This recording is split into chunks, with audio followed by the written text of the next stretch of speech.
Greetings, South High Packers. Welcome back for another little video session with Mrs. Kuhlman and Mama Heine, who's the photographer.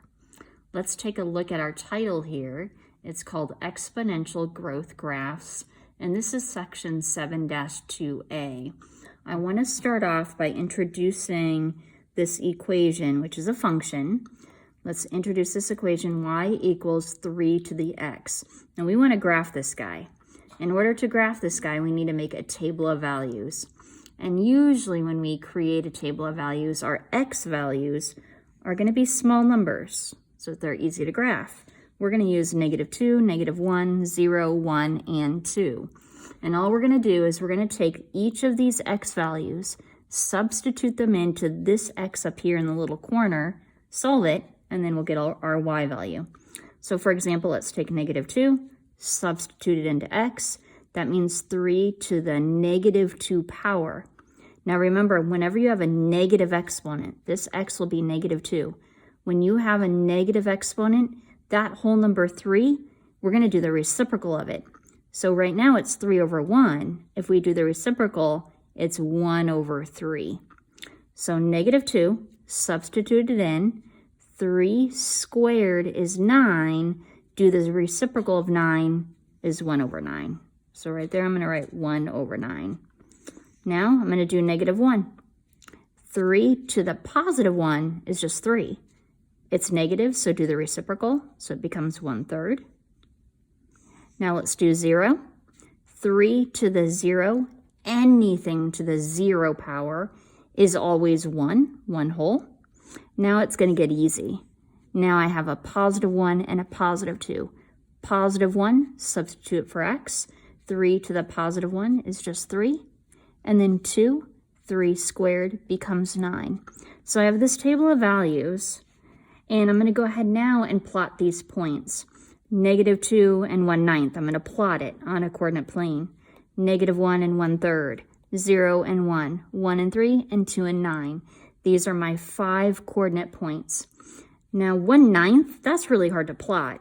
If I put 1/9 in a calculator, 1 divided by 9, that means it's only 11 cents, 0.11. If I put 1/3 into a calculator, 1 divided by 3, and most of you know 1/3 is 33 cents. So I'm going to use these decimals, and I'm not going to graph them super accurately, but we're going to approximate. So we're going to graph -2 and 0.11. 0.11 is just a little bit above that 0. -1 and 0.33. 33 cents is a little bit more above that 0. So if I do that and I graph those 5 points, this is what my graph is going to look like. That first little dot down here, that is my -2 and 1/9. That next little dot, that second dot, is -1 and 1/3. 0, 1. That middle point right there, that's called my y-intercept because it's directly on the y-axis. 1, 3, there's my 1, 3, and here's my 2, 9. Notice right here between this 1, 3 and this 2, 9, a big explosion occurs. So I wrote the word explosion. And I also want you to notice that none of these points here, I have 5 points, none of these points are touching this x-axis. It's getting really close to the x-axis, but it's not touching it. So this x-axis is called an asymptote. And from our previous classes, you know that an asymptote is a boundary line. It's a line that's represented by a dashed line. So I used a dashed line here in green, and it's represented by a dashed line, and it's a boundary line. So your graph comes really close to it, but it never touches it.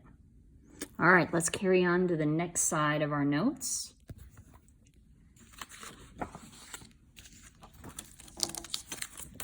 Thank you. Perfect. And I want to talk about a quick little example to kind of guide us for our next session together. Let's go ahead. I just want to show you algebraically what's going to happen here. If I give you this little equation, y equals 1/5 times 2 to the x power, and I want to substitute that x, I want to substitute -3 into that x. I'm going to do that here in my next step. that x became negative 3. That means 2 cubed, but since it's a negative exponent, I have to flip it around. Well, you guys all know 2 cubed is 8. 2 times 2 times 2 is 8. But I'm going to flip around, and actually right here, I flipped it first. So that 2 became a 1/2. And notice the negative exponent became a positive exponent. So 1/2 cubed, 1 times 1 times 1, 2 times 2 times 2. That gives me 1/8. I kept the 1/5. I brought it down in each step. 1/5 times 1/8 gives me 1/40. Okay, if I move on to the second little example, this time, y equals 3 times x to the 6th, x, or 6 to the x. X is negative 2 in this example. So I'm going to take x, change it to a negative 2. Because that 2 is negative, the exponent is negative, I'm going to flip around that 6. It's 6 over 1 right now. I'm going to make it 1/6, or 1 over 36, because 6 squared is 36. And now I have 3 times 1 over 36. 3 times 1 is 3. So I have 3 over 36. And then naturally, always check to see if you can reduce. 3 over 36 reduces to 1/12. Okay, so we substituted in negative 2. We got out 1/12, input and output, and we can write that as an ordered pair, which I didn't do here, but our ordered pair is negative 2 and 1/12. All right, that concludes this section, 7-2A. I will continue on with more 7-2A another time. Thanks for hanging out with us, Packers.